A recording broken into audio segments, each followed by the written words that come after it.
Alright, hello everybody. Today we're going to be looking at these, a pair of Lionel BB3 rats in the Long Island paint scheme. Alright, so before I get started, these are identical aside from one thing. This one here, 328A, is the power unit.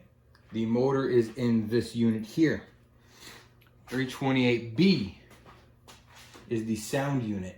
This does not have a motor, it has the sound system, where this does not have the sound system, this has the motor. That is the only difference between the two, other than the crew being in 328A. So that is the only real difference between the two units. So when I review them, give you up close and personal looks, I'm gonna be looking at 328A. Be mindful that B is exactly the same. So there's no reason to look at both. I'm just going to look at one to give you a better view of the detail on these engines. All right, so let's get started. Okay, so like usual, I'm going to start here on the front of the Locomotive. So we have our directional lights. Here and here we have our headlamp with number codes. On the side, these are all lit up. Again, these are directional lightings. Again, these have TMCC on board as well. You have a beautiful looking deck plate here with the knuckle coupler, electric coupler. You have your steps. You have what appears to maybe be a coupler cut bar, but doesn't really move. I don't want to damage it. Some more marker classification lights. Safety chart on the walkways. Chains here. You have your door, your windows. The door does not open, as you can see. And then all these steps here all have safety tread. You have beautiful hand irons here on the sides, as well as the front. And then you get a view of the bell here and the pantographs, which are the diamond pantographs. But when we're looking at the side of the Locomotive, you'll see those in better views. All right, so that's the front of the engine. Let's move on to the side profile. All right, so here we are on the side of the profile. To start off, you have Long Island and the number 328A, beautifully printed on the side of the Locomotive. You can see the window here of the cab with the engineer. The other windows are blacked out. I'm assuming this is because in the real model, this is where the motor would be. So I'm not really seeing into it. You have a nice little cap here, I'm not sure what it does, and a builder's plate here. It is legible, but it is very tiny, so I'm not going to be able to catch it on camera. All right, so I'm going to open the pantographs. So you can see you have diamond pantographs.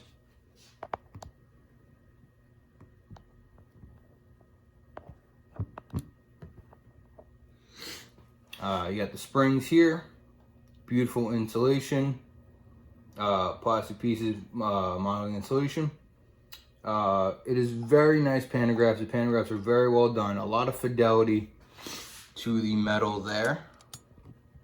All right. The trucks are very beautiful, very well done. I like the body of it. You have an air tank here and some other separately applied pieces. Beautiful looking side profile of the engine. And yeah. All right, so let's go on the back, and then I'm going to give you a shot of the roof to show you where the controls for this engine are located. All right, so here we have the rear of the Locomotive. Push back a little bit. So again, just like similar to the front, you have steps, a coupler cut bar that moves, the electric coupler, a doorway to gate in between the two locos. These have nice chains, the headlamp, classification lights, and some other hidden classification lights down here. Pretty simple, not a whole lot to it, but it is very nice. All right, so now we're looking down on the Locomotive. This is unit 328B. I have A right next to it.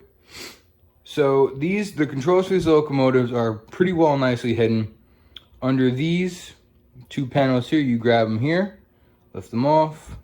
They're held on by magnets. And then you can go down and you can see all the controls. So you have run program, rail signal. So there's some slight differences. This is the sound unit, so you can go from rail sound to signal sounds. Signal is just whistle and bell, rail is everything.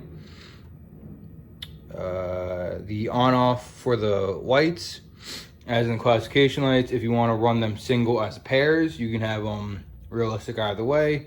The master volume switch, and then this one is exactly the same, minus a few of the sound system types. And then again, Now these aren't set to which loco, so you can put them back on either or, doesn't matter. All right, so let's get it running then.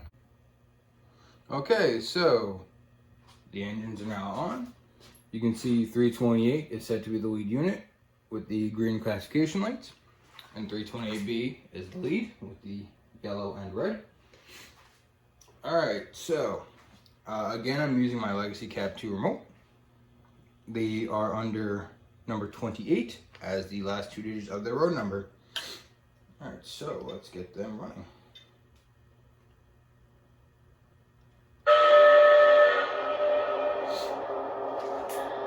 All right, so now they're on.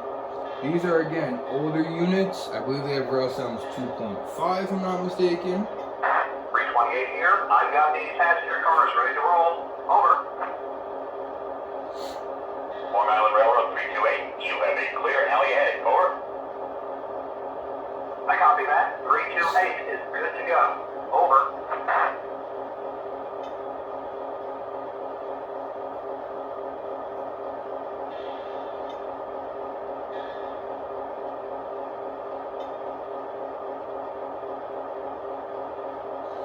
So there you go.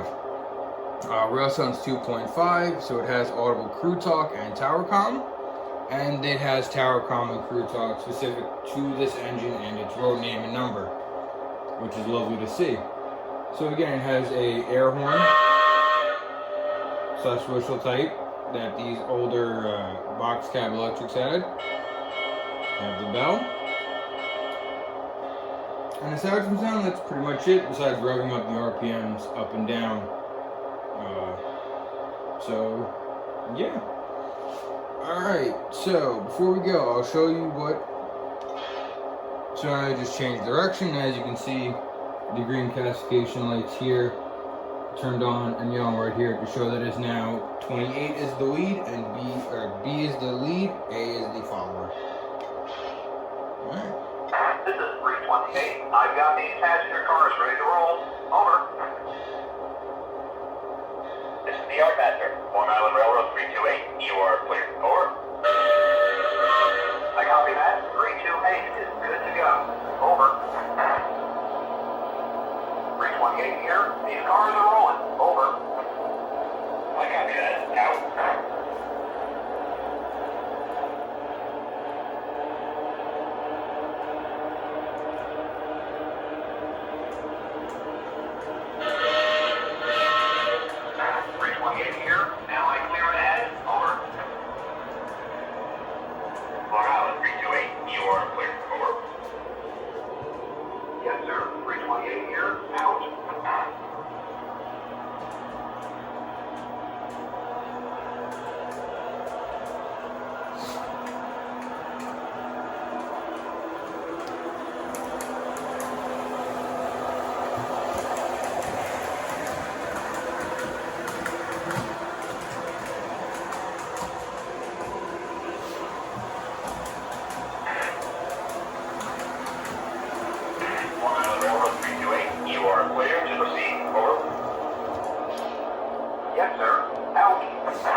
Alright, so as you can see, they're pretty strong runners. I'm going to shut it down. 328 here. That's the end of my shift, buddy. Catch you tomorrow. Out. Okay. So there you go. Pretty good units. They're pretty powerful. I have a string of 5 of the MTH Premier streamlined 70-foot passenger cars. They can hold them without any problem. So pretty nice. They're very good pullers, very good engines. These are about from 2005, 6-ish, I think. If I'm mistaken, it'll be corrected in the description below. But I bought this set used on eBay for about $250. And in my opinion, that was a steal. These can go anywhere from $250 to $600. There are 2 road names, Long Island here and Pennsylvania Railroad as well. And MTH does make some as well, which theirs are a little more expensive as their premier PS2, PS3 models. So They're a little bit newer, so they're gonna be a little more expensive, but they are out there if you want. All right. I hope this helps somebody out there. Talk to you later.